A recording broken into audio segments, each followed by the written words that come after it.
د سویلي پښتونخوا پښتونمۍ ښار چمن کې د کلاسیک او مبارز شاعر ارواښاد قاضي عبدالسلام اخوند د 40 تلین په مناسبت د پښتو ادبي تړون چمن له لوري د چمن د ولسوالۍ شورا د غونډو په تالار کې تېره اونۍ یوه ځانګړې غونډه جوړه سوې وه چې پکې ګڼو فرهنګیانو د شعر او ادب مینوالو برخه اخیستې وه.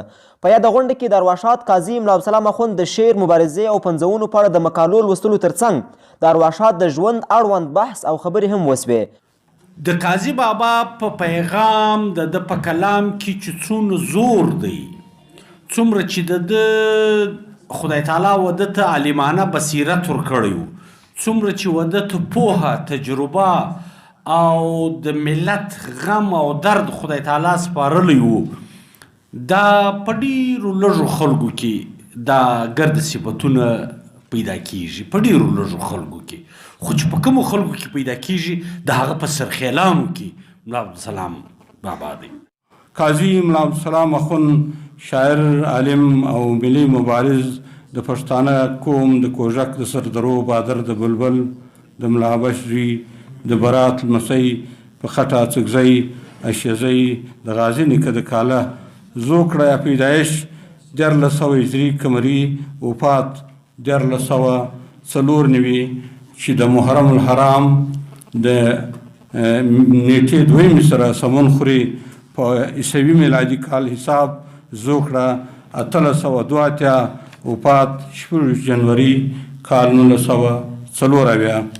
لیکوال او شاعر ډاکټر عبدالسلام وایي چې قاضي ملا عبدالسلام اخوند د ژوند سره تړلې هرې موضوع باندې غږېدلی دی او د ارواښاد د شخصیت په اړه لا نورو ډېرو څېړنو ته اړتیا لیدل کېږي.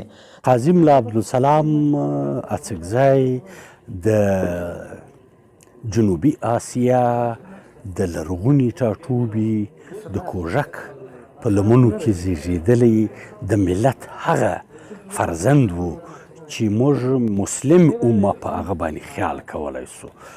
کومه موضوع ده، علم، ادب، تاریخ، تحقیق، مذهب، فقه، تصوف، په کومه موضوع دا سړي نه دی غږېدلی. په معاشرت، په سیاست، په هر موضوع د ده په فن و فکر کې مواد موجود دي.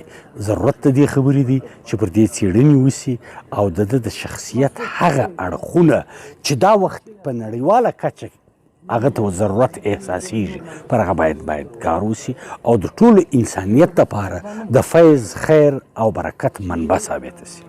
د پښتو ادبي تړون ټولنې مرستیال مشر ښاغلی نعمت پښتون وایي چې دوی د قاضي ملا عبدالسلام اخوند د تلین غونډو لمانځلو لړۍ له تېرو 14 کلونو څخه روانه ساتلې ده او له دې کار څخه یې موخه دا ده چې پښتانه خپل اتلان نه هیروي. لکه څنګه چې تاسو ته معلومه ده، پښتو ادبي تړون چمن د تېرو 14 کالو څخه پرله پسې هر کال د قاضي ملا عبدالسلام بابا چې کوم تلین غونډه ده هغه بلان هغه ترسره کوي. 16 جنوري د قاضي بابا د تلین ورځ ده. په دغه ورځ باندې قاضي بابا په 1904 کې له همدې فاني نړۍ کوچ کړی دی.